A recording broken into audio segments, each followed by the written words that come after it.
Baik, sebelum kita mulai, insyaallah kita sepakati sekarang jam 5:06, kajian sampai jam berapa? Jam 6:06 atau sampai zuhur? 6:15? Boleh? Baik ya. Kalau nggak boleh saya pulang ya. Bismillahirrahmanirrahim. Assalamualaikum warahmatullahi wabarakatuh. Alhamdulillahi rabbil alamin. Allahumma bika asbahna wa bika amsayna wa bika nahya wa bika namutu wa ilaikan nusyur. Asbahna wa asbahal mulku lillah walhamdulillah la ilaha illallah wahdahu la syarikalah lahul mulku wa lahul hamdu wa huwa ala kulli syai'in qadir. Allahumma inna nas'aluka khaira ma fi hadzal yaum wa khaira ma ba'da wa na'udzubika min syarri ma fi hadzal yaum wa syarri ma ba'da. Allahumma inna na'udzubika minal kasal wa su'il kibar wa na'udzubika min 'adzabin finnar wa 'adzabin fil qabr. Asbahna ala fitratil Islam wa ala kalimatil ikhlas wa ala dini nabina Muhammad sallallahu alaihi wasallam wa ala millati abina Ibrahim hanifan muslima wa ma kana minal musyrikin.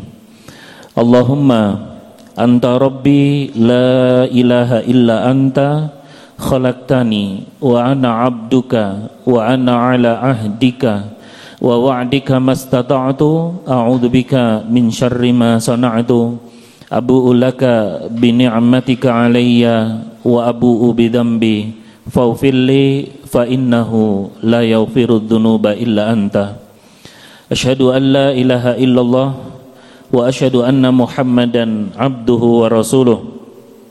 Subhanallah wa bihamdi adada khalqi wa ridha nafsi wa zinata arshihi wa midada kalimati. Allahumma inna nas'aluka ilman nafi'a wa rizqan thayyiba wa amalan mutaqabbala. Allahumma salli ala Muhammad wa ala alihi wa ashabihi wa man tabi'ahum bi ihsan ila yaumiddin wa ba'd. Jamaah sekalian, jamaah salat subuh Masjid Al-Hashbi yang dirahmati Allah, alhamdulillah kita bisa menunaikan ibadah salat subuh. Ini semua kita lakukan bukan karena kita yang hebat, tapi karena apa? Karena Allah Subhanahu wa taala menolong kita. Di dalam surat Al-Fatihah yang insyaallah semua hafal, Allah berfirman, iyyaka na'budu wa iyyaka nasta'in. Hanya kepadamu kami menyembah ya Allah, dan hanya kepadamu kami mohon pertolongan. Artinya apa? Para ulama mengatakan kita enggak bisa menyembah Allah tanpa pertolongan Allah. Jamaah kita enggak akan bisa sholat, Pak, kalau Allah enggak nolong kita. Bapak, Ibu, termasuk saya ya, jauh-jauh dari Malang enggak bakal bisa hadir di sini, Pak. 420 kilo dari rumah saya tanpa pertolongan Allah. Jadi kalau kita bisa beramal soleh, ingat itu bukan kita yang hebat, tapi karena apa? Karena Allah Subhanahu wa taala masih menolong kita. Walhamdulillah, di antara pertolongan Allah itu kepada kita bukan dikasih harta, Pak, tapi dimudahkan kita untuk beramal soleh. Digampangkan kita sholat, digampangkan ke masjid, digampangkan tahajud, digampangkan zikir, digampangkan hadir ke majelis ilmu seperti ini. Itu semua karena Allah Azza wa Jal masih menolong kita. Jamaah yang dirahmati Allah, sebelum Ustadz menyampaikan materi, kalau tidak keberatan, bapak-bapak mungkin agak maju. Kelihatannya yang belakang banyak yang baru hadir, jadi yang depan agak maju ke depan ya, insyaallah. Kalau di Malang maju itu ke depan, Pak, bukan berhenti ya, insyaallah. Enggak tahu kalau di Batur maju mandek ya mbuh meneh ya, masyaallah. Agar bisa maksimal, mungkin bapak-bapak sini. Memang pengajian itu ada macam-macam, ada jamaah Sembojong, ada jamaah Senden ya, masyaallah. Ya agak maju, di sini masih kosong. Yang mau mutu materi, nanti materi total ada di slide. Atau mungkin nanti YouTube-nya bisa nayangkan materi sekaligus. Di sini juga masih kosong, ya. Di belakang layar juga kosong ya, insyaallah. Karena masih banyak yang hadir. Jamaah yang dirahmati Allah, di tengah kemudahan kita menuntut ilmu, sekarang ilmu kan gampang ya. Di YouTube ada ilmu. Bapak Ibu bisa ngetik Ustadz siapa, materi apa, itu ada. Anda bisa ketik Ustadz Azhar Reza, judulnya ada apa dengan riba, tobat dari harta haram, itu ada. Anda ketik Ustadz siapa, semua ada. Lah terus lapo ada atau ngaji ning masjid, wong kabeh wis ana ning YouTube, ya, ning Facebook ono. Inilah bedanya kita kalau ngaji online sama offline. Kalau ngaji online, wong gare duduk di rumah, nyantai, buka HP, sing penting punya kuota. Dan juga punya HP ya, punya kuota nggak punya HP juga nggak bisa muter ya. Kan bisa lihat kajian selesai, Masya Allah. Tapi Bapak Ibu, kalau kita hadir secara live, secara langsung, kita nggak dapat keutamaan yang Allah berikan. Di antaranya hadis riwayat Imam Muslim, yang hadis ini sering kita dengar ya. Man salaka tariqan yaltamisu fihi ilman, sahalallahu bihi tariqan ilal jannah. Barang siapa, kalau ada lafadz man, barang siapa, itu artinya laki, perempuan, tua, muda, kaya, miskin, yang menempuh suatu jalan untuk menuntut ilmu, Allah mudahkan langkahnya menuju surga. Berarti di dalam hadis ini perlu ada apa? Perjalanan. Berarti kan melakukan apa? Aktivitas. Lah kalau kajian online, lihat di YouTube, melakukan perjalanan atau tidak? Tidak. Maka enggak dapat keutamaan, ya. Insyaallah. Enggak kayak wingi ya. Leren dielingno baru di, masyaallah. Berarti tandanya sudah bertambah baik ya. Jadi kalau kita kajian, datang ke masjid, itu melakukan perjalanan. Hadisnya ini kan, Imam Nawawi rahimahullah, karena hadis ini riwayat Imam Muslim, dan beliau punya kitab judulnya Syarah Sahih Muslim ya. Imam Nawawi adalah seorang ulama bermadhab Imam Syafi'i ya. Imam Nawawi termasuk ulama yang tidak menikah, tapi karyanya ada ya. Gak kayak orang batur, wis rabi radoi kitab ya, insyaallah. Imam Nawawi tidak nikah tapi punya karya ya, insyaallah. Nah, di antara karya beliau apa? Riyadhus Shalihin, Al-Adhkar, Arba'in Nawawi, Syarah Sahih Muslim ya. Kalau ulama dulu meninggal dunia, beliau meninggalkan kitab. Ustadz sekarang kayak saya nggak sempat nulis kitab. Saya nulis kitab judulnya Andai si mayit bisa bicara, renungan bagi orang yang telah mati. Andai penghuni kubur berbicara, harta halal, harta haram. Itu rambung-rambung, Pak. Ternyata Ustadz sekarang kalau meninggal tidak meninggalkan kitab tapi meninggalkan YouTube ya, insyaallah. Kalau dulu ada istilah yamutul alim wa yabqa kutubuhu. Seorang alim ulama meninggal, dia meninggalkan kitabnya. Kalau sekarang yamutul alim wa yabqa yutubuhu ya, insyaallah. Ustadz meninggal, YouTube-nya masih abadi ya. Wallahu alam. Jadi kalau kita hadir ke majelis ilmu, kata Imam Nawawi, ilmu itu terkait surga itu erat kaitannya dengan ilmu. Berarti orang kalau ingin masuk surga harus seneng ilmu. Paham ya? Bapak-bapak, ibu-ibu ingin masuk surga atau tidak? Ada yang enggak ingin? Bisa angkat tangan, Ustaz kasih hadiah. Ya, baik. Kalau ingin surga berarti mulai sekarang harus seneng ilmu ya. Wallahu a'lam. Jamaah yang dirahmati Allah, supaya Bapak Ibu gampang memahami ilmu, kami ingin memberikan sebuah doa. Doa ini pernah disampaikan oleh Rasulullah SAW kepada sahabat Abdullah bin Abbas. Ya, Ibnu Abbas ini adalah salah seorang sahabat dan juga sekaligus apa? Keluarga Rasulullah, keponakan Rasulullah, karena anaknya paman beliau yaitu Abbas. Ibnu Abbas itu ketika baru lahir, sunnah ketika baru lahir itu diapain? Sunnah kelahiran bayi. Itu kalau bayi baru lahir ditahnik.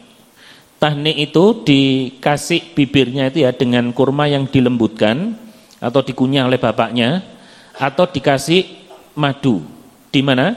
Bibir dan langit bayi. Ya, ini bapak-bapak, ibu-ibu kalau punya anak ya, itu dikasih madu. Madunya yang asli. Ya, madu yang asli gimana cara ngetesnya? Madunya diajak pulang, kalau istrinya marah berarti madunya asli ya. Bocil nggak ngerti kayak gini nih ya. Jadi ininya diolesi madu. Nah, dulu Ibnu Abbas ini pernah baru lahir langsung dibawa kepada Rasulullah Shallallahu Alaihi Wasallam dan dikasih bukan dengan madu tapi dengan apa? Bukan dengan kurma, dengan ludah Nabi Shallallahu Alaihi Wasallam. Iya, hadisnya seperti itu. Kemudian didoakan ini.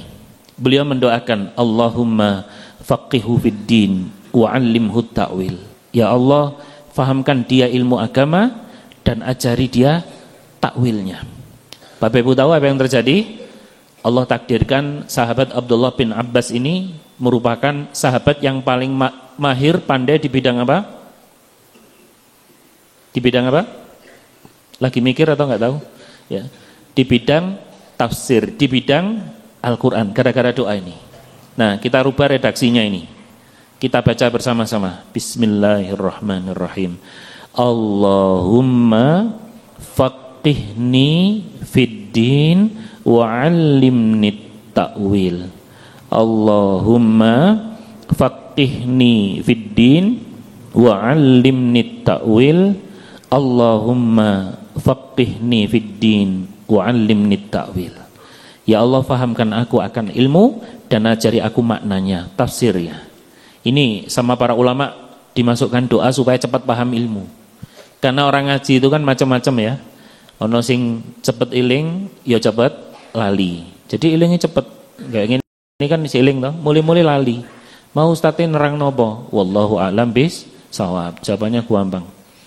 Yang paling parah itu ada orang yang ingetnya lambat, terus lali nih cepet, ya. Apa? Begitu apal, lali, ya, masya Allah. Maka baca doa ini, ya, ditulis di kertas, dibaca, ditulis di kertas, diobong, leboknya gelas, cuman banyu panas, ya, insya Allah. Kalau Anda masih pakai metode itu berarti Anda sudah tua, ya. Dan itu irasional. Wallah alam. Jamaah dirahmati Allah.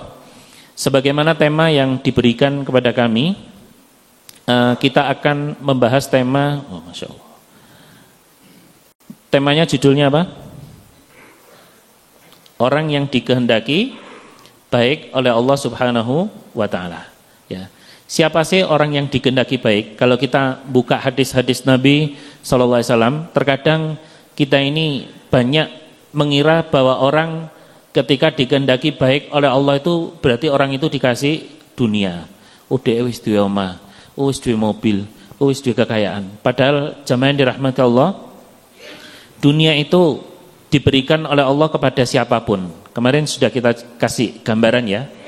Dunia itu diberikan oleh Allah kepada orang taat, orang maksiat, semua dikasih dunia. Kenapa? Karena dunia itu enggak ada harganya. Orang regane, Pak. Dalam sebuah hadis Nabi SAW bersabda, "Lau kanatid dunya ta'dilu janaha ba'udah, masaka kafiran syarbatama." Andai dunia itu punya nilai di sisi Allah, walaupun menyamai nilainya sebelah sayap nyamuk, orang kafir nggak bakal dikasih minum. Paham hadis ini? Misalnya Pak, dunia itu ono ajine, ono regone Pak. Orang kafir, orang maksiat nggak bakal dikasih dunia. Kalau misalnya dunia itu ada harganya. Karena dunia nggak ada harganya Pak. Kuape dikai dunia Pak. Sing sholat dikai dunia, sing ra sholat dikai dunia, sing watuk-watuk mulai mau dikai dunia. Sing pengajian mulai salam merem turu juga dikasih dunia. Alhamdulillah wis mulai melek wonge ya. Langsung ini Ustaz ngomong gitu. Semua dikasih dunia. Yang enggak sholat dikasih dunia, yang kafir pun dikasih dunia. Kenapa? Jawabannya satu, karena dunia itu tidak ada nilainya. Kalau misalnya Bapak punya barang banyak, di sini kalau pas panen apa biasanya? Kentang. Kentangnya wake, saking ngerana aja gawon ana koncone iku lho kentang wake gawon kon saking banyaknya kan saking ana ajine wis ki PN gitu. Nah, dunia itu saking enggak ada harganya semua dikasih oleh Allah Subhanahu wa taala. Hatta dalam sebuah hadis ya, ketika Nabi SAW melewati sebuah pasar dan ada seekor kambing yang mati ya dan cacat telinganya. Terus Nabi tanya sama sahabat, siapa sih yang gelem tuku kambing itu? Harganya 1 dirham. Dirham itu emas atau perak?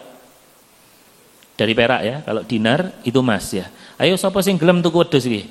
1 dirham saja, 70.000 aja. Para sahabat mengatakan, buat apa ya Rasulullah?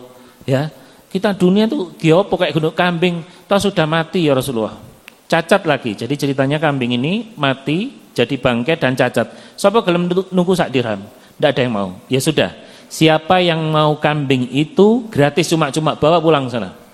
Sahabat ada yang mau? Tidak ada.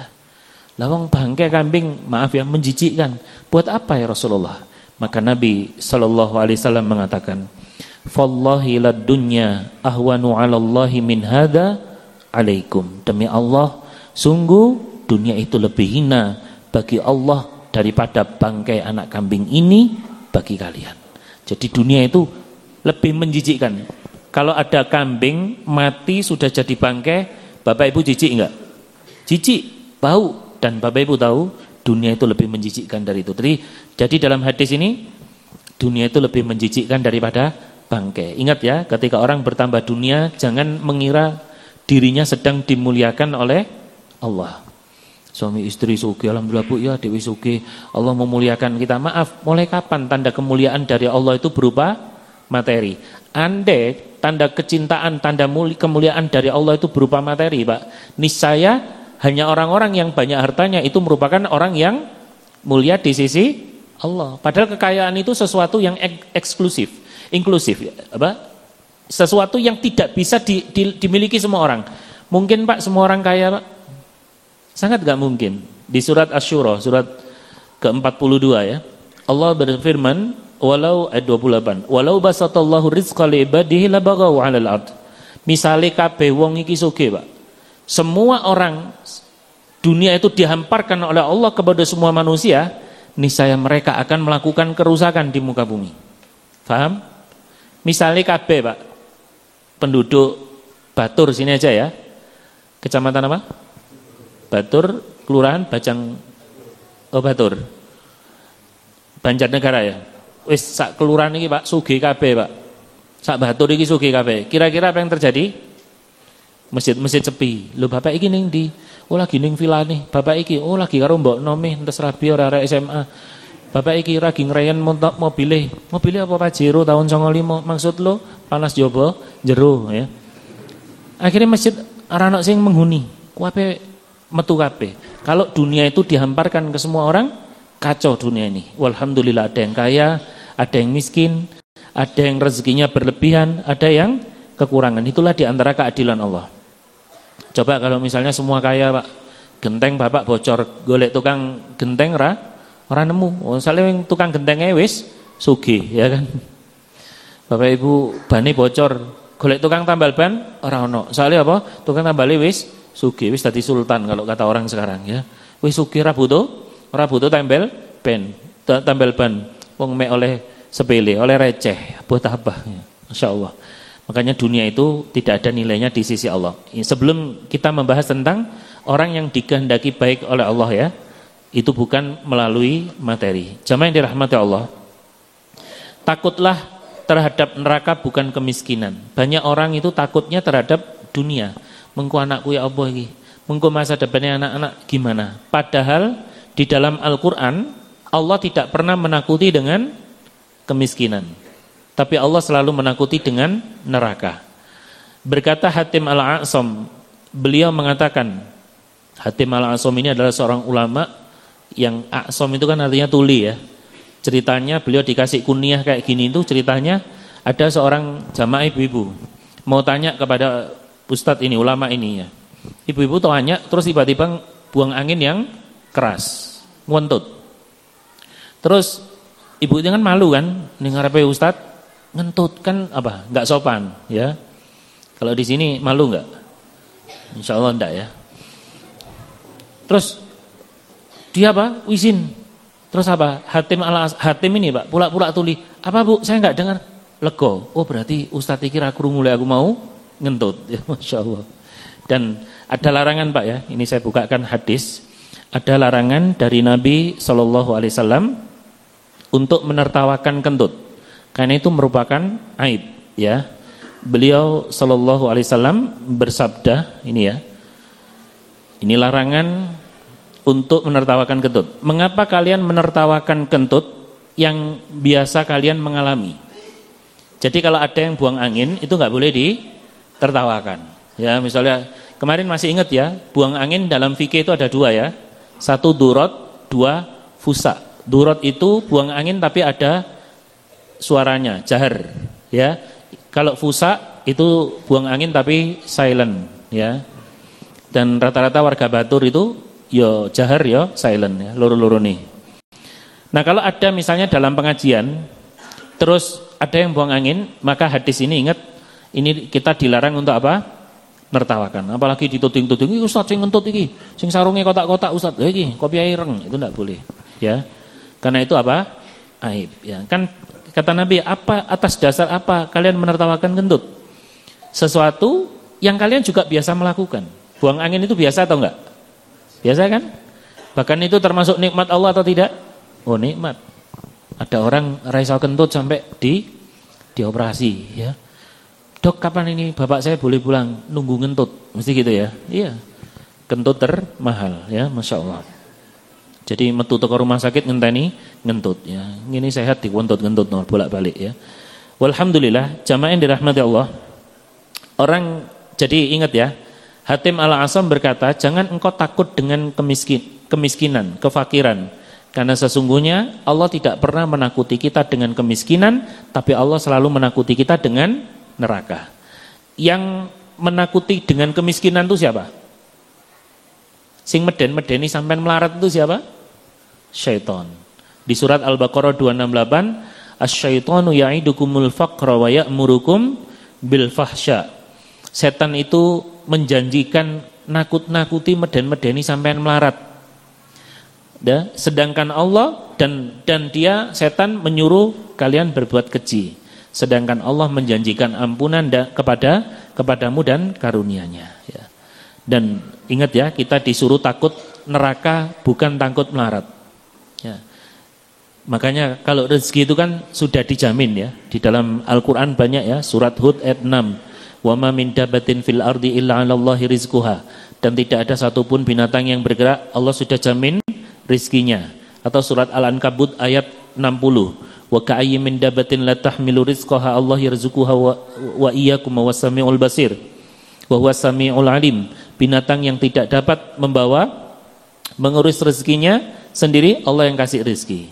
Berarti Pak, dunia itu sudah dijamin. Sing durung dijamin apa? Surga atau neraka kita. Paham? Yang belum dijamin Allah itu kita berada di surga atau di neraka. Ada yang jamin dirinya pasti masuk surga Pak? Bisa angkat tangan? Tidak usah dorong teman depannya ya. Tidak ada ya. Surga neraka itu Allah nggak jamin kita Pak. Kita di posisi di mana? Buktinya ada hadis, ada pelacur masuk surga. Ada ulama masuk neraka loh. Ini nyata. Mungkin kalau saya ceramah judulnya Hidayah yang tercabut panjang ya. Bapak Ibu mungkin yang kaum milenial ya bisa cek di Facebook saya. Cek Azhar Reza. Nanti di scroll agak ke bawah. Judulnya ceramah saya khutbah Id dalam durasi 30 menit. Judulnya Hidayah yang tercabut.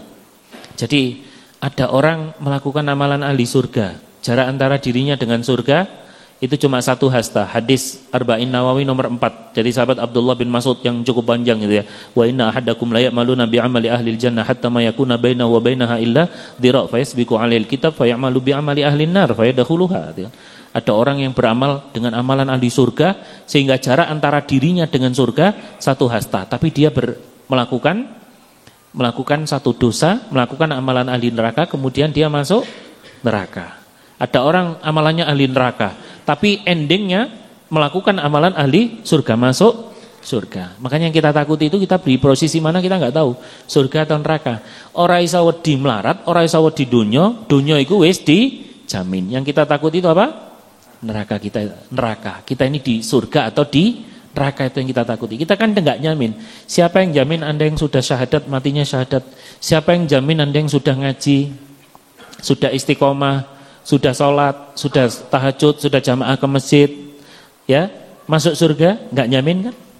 Bahkan ada seorang hafidz Quran murtad, Abda bin Abdurrahim, seorang tabi'in yang hidup di kalangan yang hidup tahun 271 Hijriah. Itu kisahnya nyata. Ibnu Katsir sampai menuturkan seperti itu. Walaupun para ulama khilaf apakah dia atau temannya. Dan juga ada kisah orang solih, Imam Qurtubi meriwayatkan ada seorang muadzin sampai murtad. Gara-gara apa? Seorang wanita Persia yang cantik. Di sini cantiknya kayak siapa? Ibu-ibu mungkin mau ngacung? Baik ya. Sebelum ngacung harap bercermin ya. Jadi muadzin ini Pak bisa murtad, bayangkan. Harusnya muadzin di mana? Di surga kan? Ya, bahkan ada orang kafir masuk surga di akhir hayatnya. Namanya namanya Usairim bin Abdul Ashhal. Ya, seorang yang cuma melakukan satu amalan ringan, yaitu mengucapkan 2 kalimat syahadat. Jadi dia ini dulu seorang Nasrani, mengucap 2 kalimat syahadat di hadapan Rasulullah Sallallahu Alaihi Wasallam. Setelah mengucapkan 2 kalimat syahadat, dia langsung berangkat perang dan langsung terbunuh. Bayangkan, sampai Abu Hurairah mengatakan satu-satunya penghuni surga yang tak pernah sujud, yang tak pernah puasa, itu cuma laki-laki ini. Namanya siapa tadi? Nah ini kilo kan, misalkan kan anak wong ngajiku, cepet iling, cepet lali. Iki contoh nih, siapa namanya? Wallahu a'lam bishawab. Allahumma faqihni fid din wa 'allimni ta'wil. Kalau mau ngaji baca itu, ya Allah pahamkan agama. Kalau ulama dulu itu ilmunya sudah di sini, Pak. Ya, mancep, los gitu ya ngomong. Kalau saya ilmunya di flash disk ya. Kalau ulama dulu ilmunya di hati. Apa yang dia ucapkan sudah jadi karakter ya. Usairim bin Abdul Ashhal ya. Seorang yang mati, seorang ahli surga yang tidak pernah rukuk dan sujud.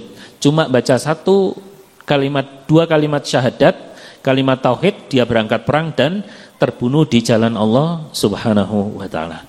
Baik jemaah dirahmati Allah, siapa sih orang yang dikehendaki kebaikan oleh Allah? Yang pertama, ada 5 orang yang dikehendaki baik oleh Allah, dijadikan ia senantiasa beramal solih sebelum kematian menjelang. Disebutkan hadis Nabi SAW bersabda, "Idza aradallahu bi'abdin khairan ista'malahu, kaifa yasta'miluhu ya Rasulullah?" Qala yaftahu amalin salihan baina yaday mautihi hatta yarda alaihi man haulah. Apabila Allah menginginkan kebaikan pada seseorang, orang ini kalau dikehendaki baik oleh Allah, ya, Allah jadikan ia suka beramal. Para sahabat bertanya, maksudnya gimana ya Rasulullah? Kemudian beliau sallallahu alaihi wasallam mengatakan, orang ini dibukakan pintu amal solehnya sebelum meninggal, sehingga orang-orang sekitarnya, tetangganya senang kepadanya. Faham Bapak Ibu? Jadi orang itu kalau dikehendaki baik oleh Allah, sama Allah dibuka pintu amal solehnya sebelum apa? Sebelum mati, di hari tuanya. Walaupun dulunya rusak, walaupun dulunya enggak baik. Ternyata Allah bukakan. Ada kan orang ya, dulu nih tukang mendem, tukang maksiat, dulu nih ra tau salat, tukang adzan, tukang salat di masjid, ya, seneng zikir, seneng maca Quran. Berarti orang itu dikehendaki apa? Baik oleh Allah. Dan ingat Pak, karena di saat yang bersamaan itu ada orang rusaknya itu pas tua, nakalnya pas tua. Buktinya Nabi SAW itu pernah zikir. Ini zikir pagi sore, Bapak Ibu tahu ya, zikir yang dibaca di waktu ba'da subuh dan ba'da asar ya. Tolong dibaca. Siapa yang membaca zikir pagi, Allah lindungi dari pagi sampai sore. Siapa yang membaca zikir ba'da asar, Allah akan lindungi dirinya dari ba'da asar sampai pagi ya. Nah, di antara zikir pagi sore, ini kan yang sering kita baca, asbahna wa asbahal mulku lillah walhamdulillah la ilaha illallah wahdahu la syarikalah lahul mulku wa lahul hamdu wa huwa ala kulli syai'in qadir. Rabbi a'udzubika rabbi as'aluka khaira ma fi hadzal yaum wa khaira ma ba'da wa a'udzubika min syarri ma fi hadzal yaum wa syarri ma ba'da. Rabbi a'udzubika minal kasali wa su'il kibar. Ini terjemahnya agak terhapus. Jadi ini, Rabbi, ya Tuhanku, a'udzubika, aku berlindung kepadamu dari malas wa su'il kibar. Su'il kibar itu artinya apa? Su itu apa? Jelek. Kibar tua. Jadi Nabi itu Pak, ini terjemahnya kabus ya. Nabi itu sallallahu alaihi wasallam berlindung dari kejelekan di masa tua. Tua-tua keladi. Makin tua hobinya selfie ya. Nabi lo berlindung jok sampai eleke pas tuwek. Lah saiki lho Pak, wis tuwek sik main Mobile Legend. Wis tuwek sik main PUBG, ada atau tidak? Enggak ada ya di sini, di Malang banyak ya insyaallah. Kalau di sini enggak jauh beda mungkin ya. Jadi wis tuwek sik ra salat, sik tuwek sik layangan, sik tuwek sik ngene hobine. Ada enggak kayak gini? Ini suul kibar. Sik tuwek sik mendem. Loh beneran ini nyata. Sik tuwek senengane main game, Iki kaya mbae sapa iki? Orangnya datang. Ini bahaya. Ini namanya apa? Suul kibar. Ya, suul kibar itu buruk di masa tua. Lah ini. Ya Allah, aku berlindung kepadamu dari buruk di masa tua. Jadi nakali pas tua. Ingat loh Pak, Allah itu melihat seseorang itu endingnya. Makanya ada dua kematian, husnul khatimah, su'ul khatimah. Husnun baik, khatimah penutupan. Allah enggak memperdulikan masa muda Anda, remaja Anda. Penting saiki apik, selesai. Paham? Ustaz kasih contoh ya. Ada orang sholat Pak, sholat maghrib. Sholat maghrib 3 rakaat. Rakaat pertama dia sholat khusyuk banget. Rakaat kedua dia menangis. Dia nangis, ingat neraka. Rakaat ketiga dia ngentut, buanter meneh ya, dan mambu. Salatnya diterima Allah atau tidak? Rakaat pertama khusyuk loh Pak. Salatnya diterima Allah atau tidak? Rakaat keduanya sampai nangis-nangis loh Pak. Tetap gak diterima. Kenapa?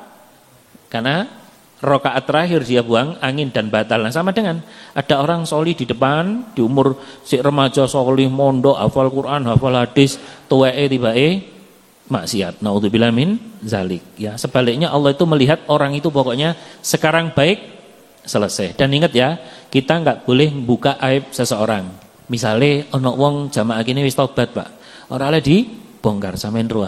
Wong sing kopi ireng, sing lungguh senden iku lho, sing dingkluk iku lho, sing turu iku. Lah iku lho ro ya. Wong wis melek ya. Iku mbiyen mantan maling ya. Itu toh. Itu enggak boleh. Ya. Dia itu kan dhisik tau pacaran karo Sri toh, terus ganti bojo Rahayu kan. Lah Rahayu ditinggal anak loro lho padahal. Lho lah iya. Lho terus saiki rabi karo sapa karo Hartati. Ya insyaallah. Gelewetek ya. Ya. Sapa jenenge Agus iku lho ya masyaallah. Jadi ndak boleh bongkar aib orang ya. Umar bin Khattab tahu kan gimana dulu seorang preman, seorang yang jahat. Sampai Allah kemudian sebut sebagai apa? Asyra mubasyirina bil jannah. Bahkan ada ulama-ulama yang mantan preman, Fudail bin Iyad dan lain sebagainya ya. Jadi itu ya, jamaah yang dirahmati Allah. Orang kalau dikehendaki baik oleh Allah, yang pertama apa tadi? Duh, ngono wis lali ya Allah. Apa ben pengajian ngene sih?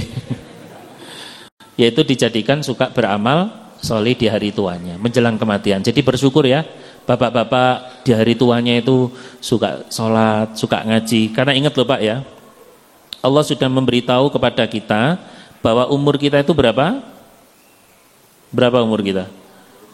60 sampai 70. Saya ada tema, judulnya Misteri Umur 60 Tahun. Kalau kajian saya di Kota Malang, nanti di YouTube ada kok ya, ketika aja Ustadz Azhar Reza, Misteri Umur 60. Ya, saya biasanya bedah satu buku sampai selesai. Insya Allah nanti buku ini kita bedah tahun 2042 gitu ya, tolong diingatkan ya. Jadi ada judulnya Misteri Umur 60. Jadi gini Pak, Nabi SAW itu bersabda bahwa umur kita itu antara 60 sampai 70. A'maru ummati ma baina sittin ila sab'in. Ini kan umur umatku antara 60 sampai 70 dan sedikit dari orang yang melebihi dari umur tersebut. Jadi umur umat Nabi 60 sampai 70. Sedikit yang lebih dari 70. Mohon maaf kalau boleh Ustaz nanya, di sini yang lebih dari 70 bisa angkat tangan Pak, saya ingin tahu aja. Ibu ada satu. Bapak, biasanya bapak-bapak ragelem ngaku biasanya ya. Karena menolak tua. Nah, ibu toh. Ibu, mohon maaf, ibu usia berapa, Bu? 70? Betul, Bu? Masya Allah. Tapi kayak 72 loh, Bu. Iya. Masya Allah. Bener loh, saya lihat dari sini kayak 72. Bener, Bu? Ya. Masya Allah ya Ibu, walaupun usia 73 Ibu nggak kelihatan muda loh, Bu. Bener ya. Masya Allah. Jadi umur umatku ini ya antara 60 sampai 70. Jadi sedikit yang lebih dari 70. Lah itu ibu aja di sini ibu-ibu cuma satu ya, sing ngaku maksudnya ya. Bapak-bapak banyak yang enggak ngaku. Dan ingat juga Nabi SAW juga mengingatkan, ini ada hadisnya, ini hadisnya riwayat Imam Bukhari. Mu'tarakul manaya ma baina sittin ila sab'in. Pertarungan maut itu berada di antara usia 60 sampai 70. Berarti usia-usia kayak gitu, Pak. Usia 60 sampai 70 iku akeh wong mati. Hati-hati loh, Nabi wafat usia berapa? 63. Ayo sing umur swidak siji berarti kurang rong trawean ya, betul.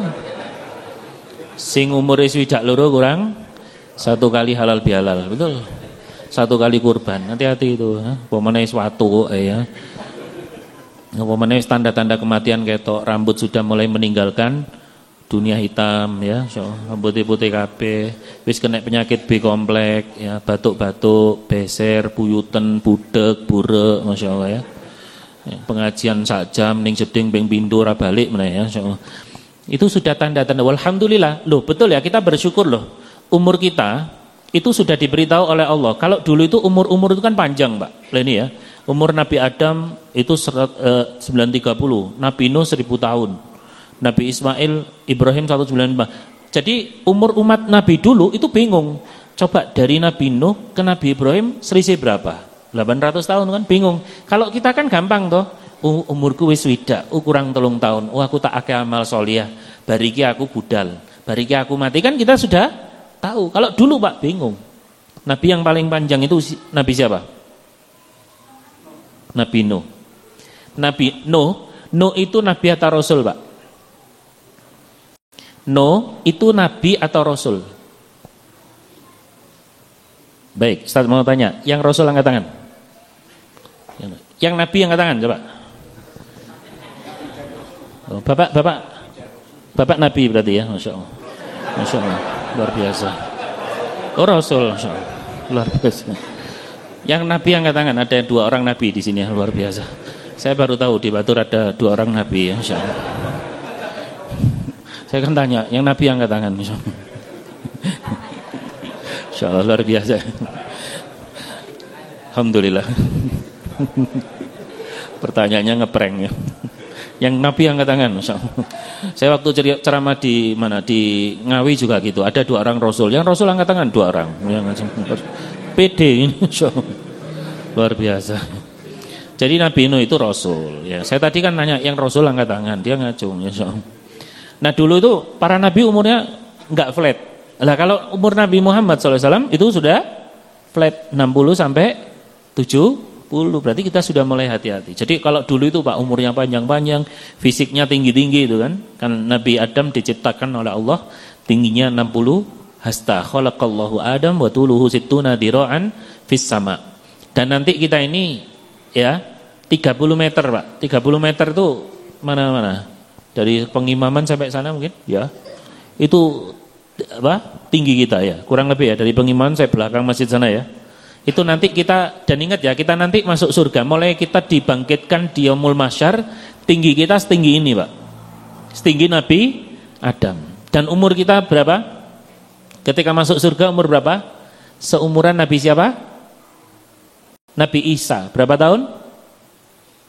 Nah, tadi tak dudui selete loh ya, cepet iling cepet lali ya. 33. Jadi kita nanti masuk surga usia 33, usia-usia produktifnya ya.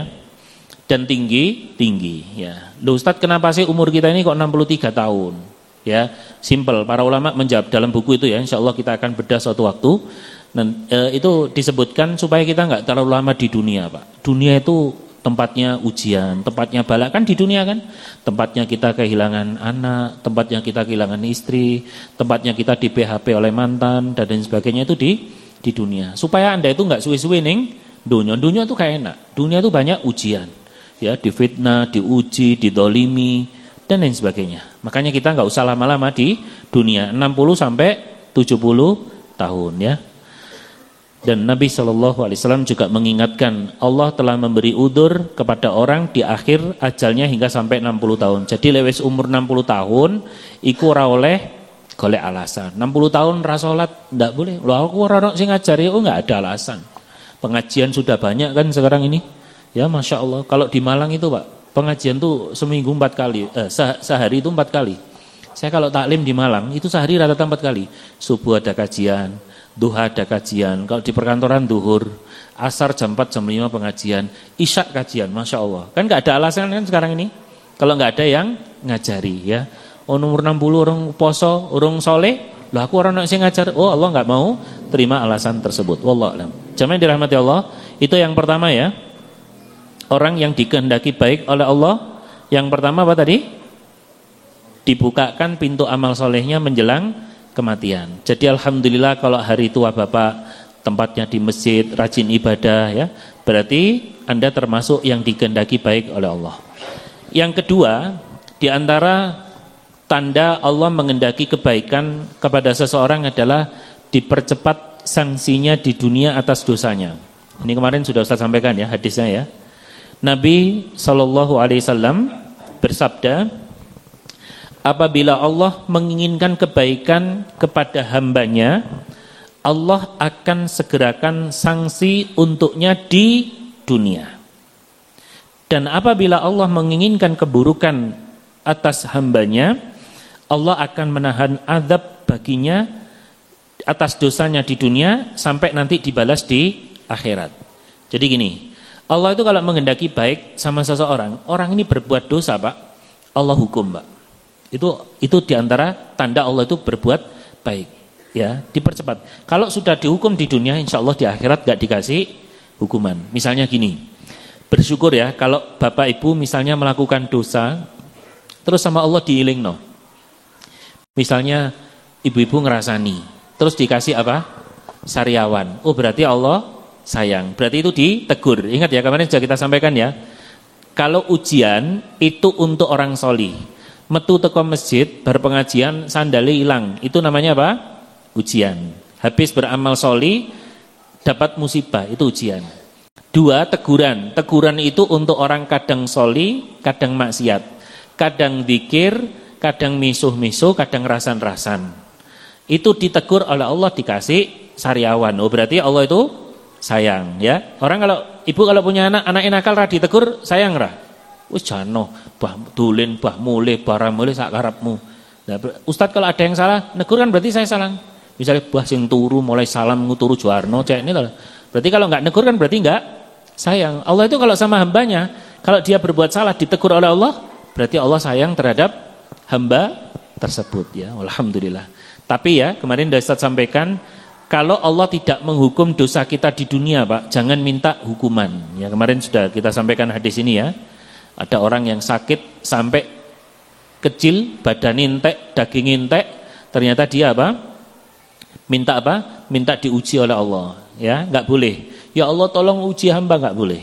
Ya, mending kita ini dimaafkan daripada Allah Subhanahu Wa Taala menghukum atas dosa kita. Itulah yang kedua ya. Dipercepat sanksinya di dunia.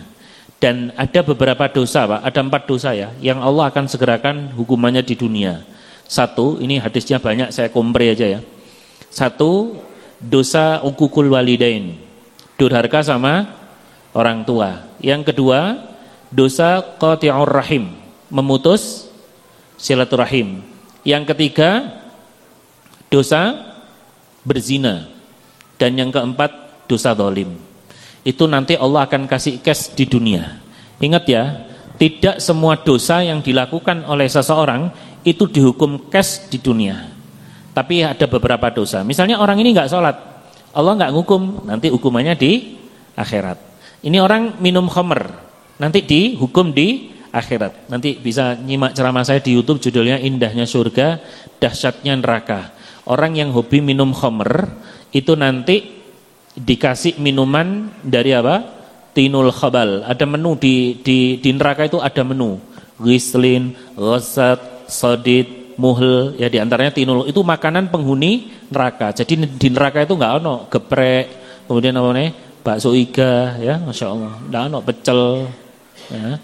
Itu enggak ada. Adanya itu ghislin, ghasat, minuman, maaf ya, dari keringatnya penghuni neraka diombekno ning orang yang tukang minum khamr, karena pemabuk dihukumnya di akhirat, bukan di dunia. Tapi kalau orang melakukan 4 dosa itu, Allah akan menghukumnya di dunia. Wallahu alam. Yang ketiga, sampai kelima, sebentar lagi kita buka tanya jawab.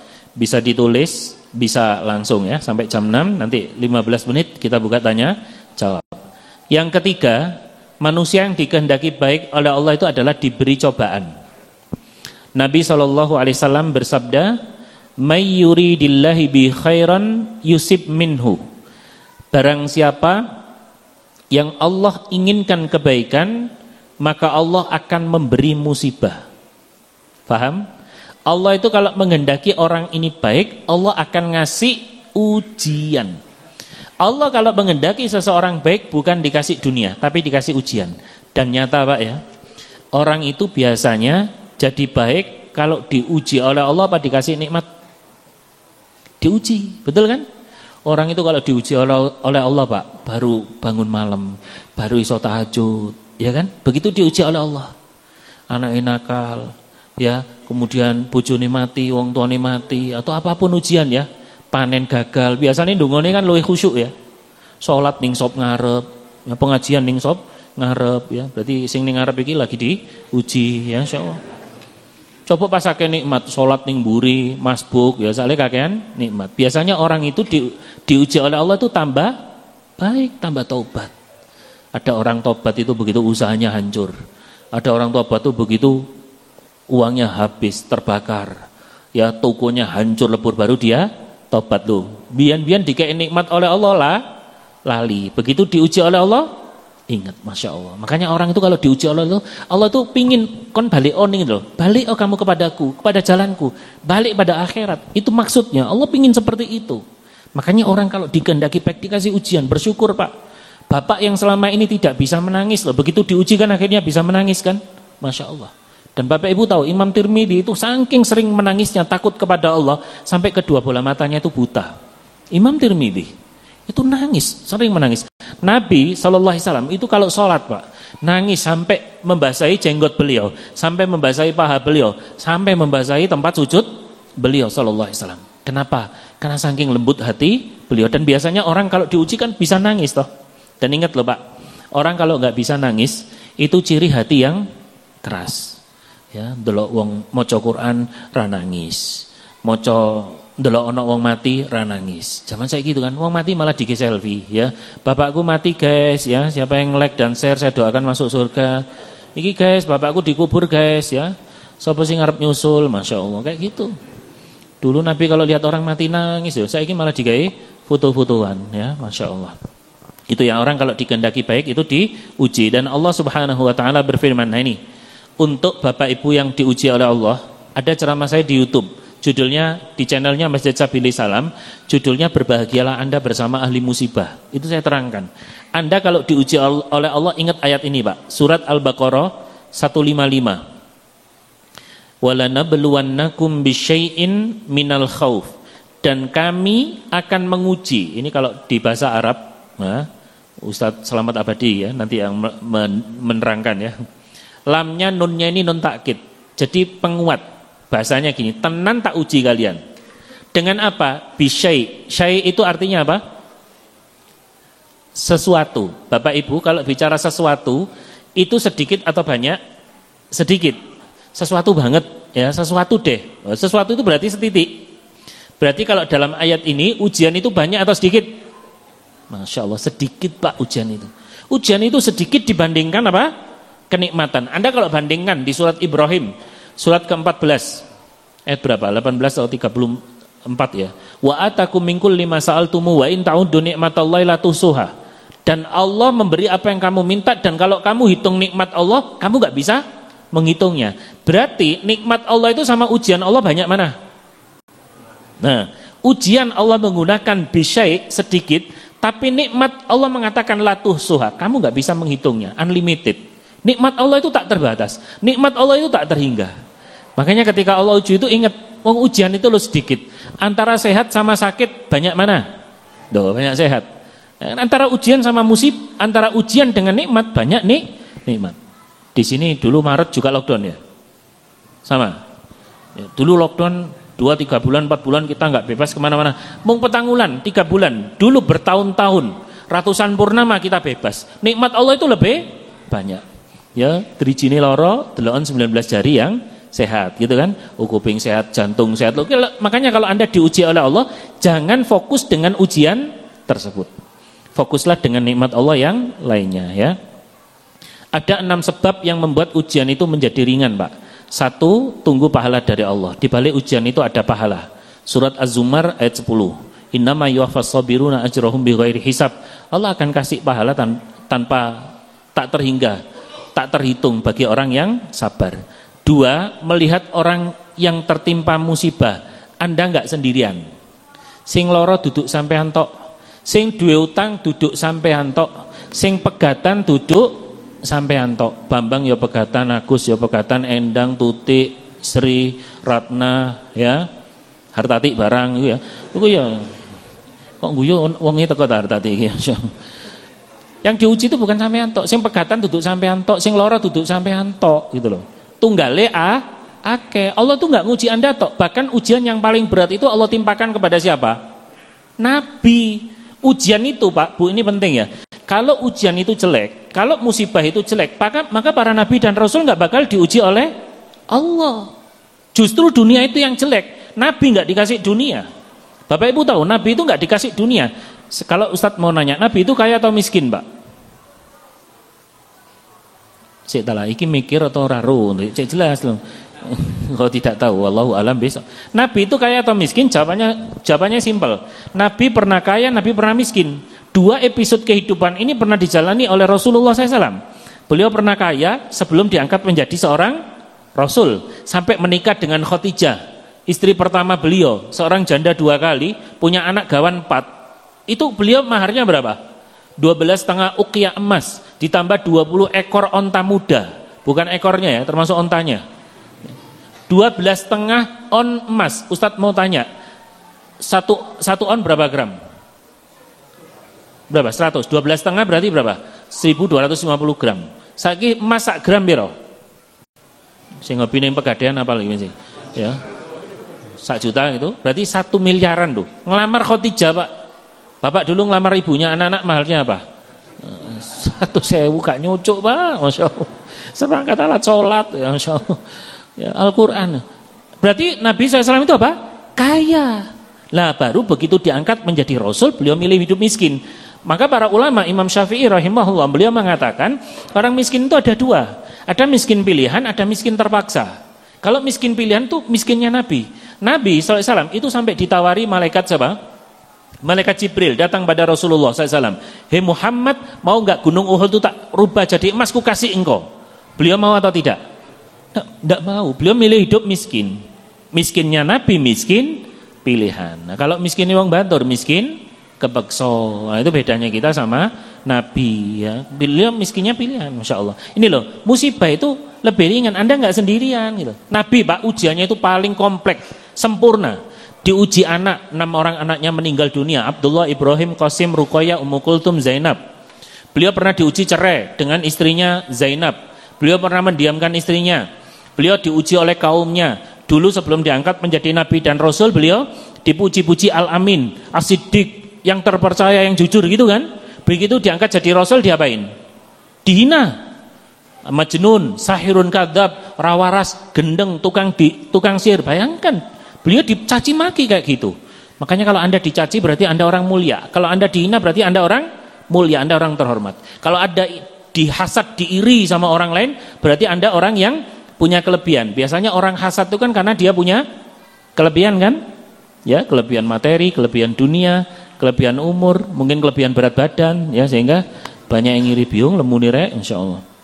Itu loh, musibah Anda lebih ringan dibandingkan orang lain ya. Terus musibah, ini Pak, kalau musibah hanya masalah dunia itu enteng. Ujian anak, ujian istri itu enteng. Sing berat itu ujian agama. Gimana doa Nabi?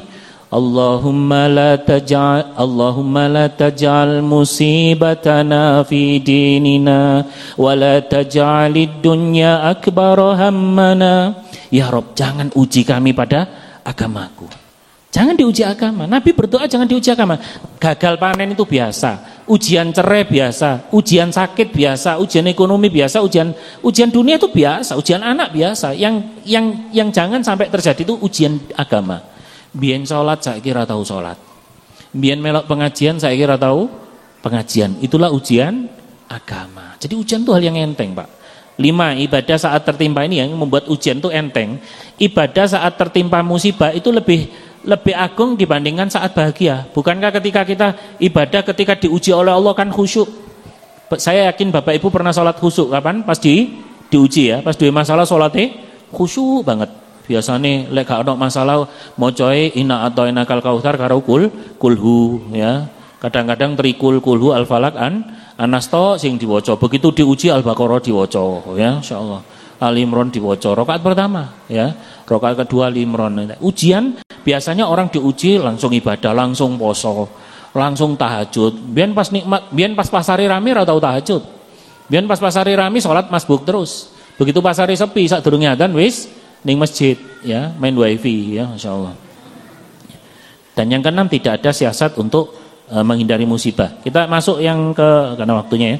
4. Nah, ini ya, insyaallah. Keempat, dijadikan faham terhadap agama. Ini tanda orang yang dikehendaki baik oleh Allah nih. May yuridillah bi khairan yufaqihu fid din. Barang siapa yang dikehendaki baik oleh Allah, Allah akan memahamkan agama. Bersyukur Pak kalau Bapak Ibu ngerti yang halal, ngerti yang haram, ngerti yang dosa, ngerti yang tidak dosa, ngerti yang ajaran agama, mana budaya. Berarti itu tanda Allah menghendaki baik. Kadang-kadang ini Pak, ada orang itu merasa keberatan. Oh, dadi agama Islam itu kok wangel tenan, ngene oleh, ngene ora oleh, ngene ora oleh, KPKP ora oleh. Anda tahu, Anda itu banyak larangan karena Anda orang terhormat, Pak.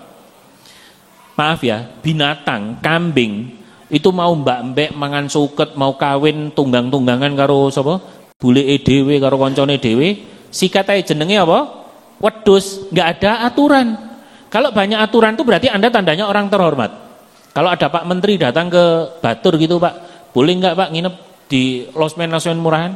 Boleh Pak mangan pinggir embong? Enggak boleh, ada standarnya. Pak jangan ini Pak, jangan nginep di sini Pak, jangan mangan gini. Karena mereka orang terhormat. Kita ini orang terhormat di mata Allah Subhanahu Wa Taala. Maka banyak larangan. Dan ingat larangan itu hanya di dunia Pak. Nanti kalau sudah masuk surga, enggak ada larangan sama sekali, bebas semuanya. Semoga jamaah sini masuk surga semuanya ya. Dan gak cukup dengan amin ya, apalagi aminnya keras ya. Harus doa istiqomah masalah amin tok kabeh iso ya. Itu ya dijadikan paham. Dan yang terakhir diberikan kesabaran. Orang yang dikehendaki baik oleh Allah itu dikasih sabar. Sabar itu ada 3, masih ingat? Sabar dalam ketaatan, sabar dalam apa? Menjalankan ketaatan kepada Allah, sabar dalam menjauhi larangan Allah, dan sabar terhadap takdir dari Allah Subhanahu wa taala. Kan ingat Pak ya, Bapak Ibu, semua amal itu tidak bisa kita lakukan tanpa sabar. Sholat juga butuh sabar, puasa juga butuh sabar. Ngrungokne pengajian ini kan juga butuh sabar kan? Ngobolak-balik, lungguh miring-miring, Masya Allah. Nahan buang angin, ya Allah kok suwi tenan, ya Allah serah kuat ya. Masya Allah kan butuh sabar. Makanya Allah itu menyediakan pahala tanpa batas bagi orang yang sabar. Ada 3 amal solih yang Allah Subhanahu Wa Taala menyediakan pahala tanpa batas sebagai penutup sebelum kita tutup, sebelum kita buka tanya jawab. Ada 3 amalan tanpa batas. Nanti Bapak Ibu bisa menyimak ceramah saya di YouTube ya, di channelnya ya San Permata Jingga ya. 3 amalan tanpa batas. Jadi masing-masing amal itu kan biasanya disebutkan pahalanya Pak ya. Misalnya orang sholat berjamaah pahalanya 27 derajat. Orang sholat subuh dan isya berjamaah pahalanya separuh malam sholat. Kalau subuh berjamaah seperti orang sholat semalam suntuk. Orang sholat subuh, nah bentar lagi sebelum bubar sholat syuruk dulu. Ini hadisnya. Barang siapa melaksanakan sholat subuh secara berjamaah lalu dia duduk berzikir. Kita kan habis subuhan toh, terus kita zikir kan ini, ya kan tausiah itu juga zikir. Baca Quran juga zikir. Sholat 2 rakaat matahari terbit. Ini ada yang mengatakan rakaat duha, awal duha, syuruk. Anda mendapat pahala haji dan umroh. Kemudian juga masih banyak ya amalan-amalan yang dikasih pahala tanpa batas. Baca Quran pahalanya 10 huruf. Ya, saking hadis ini sampai Imam Syafi'i itu, Bapak Ibu tahu Imam Syafi'i itu sehari khatam sekali, Pak. Dia sehari khatam, tiap hari khatam. Jadi beliau sama kita itu beda sedikit. Iya, beliau kalau Imam Syafi'i sedikit-sedikit khatam, kita khatamnya sedikit. Berarti bedanya berapa? Sedikit. Kita khatami setahun pisan, ya. Imam Syafi'i khatam. Nah, ada 3 amalan tanpa batas yang Allah tidak sebutkan pahalanya. 1, memaafkan, 2, sabar, 3, puasa. Orang memaafkan, Allah langsung kasih pahala. Faman afa wa aslaha fa ajruhu 'ala Allah. Siapa yang memaafkan, siapa yang berbuat baik, Allah akan memberi pahala. Allah yang nanggung pahalanya. 2, sabar. Sesungguhnya orang sabar, ku kasih pahala unlimited. Loh, kalau ibadah-ibadah kan disebutkan nominalnya. Anda duduk sampai syuruk, pahalanya haji umroh. Ya, dan yang ketiga, puasa. Wallahu a'lam bishawab. Jamaah yang dirahmati Allah, ini yang bisa kita sampaikan pada tema ba'da subuh, mereka yang dikehendaki baik oleh Allah. Apa saja yang pertama tadi? Nah, dibukakan amal soleh sebelum mati. 2, Bislah hali ya Allah, difahamkan agama. Ketiga,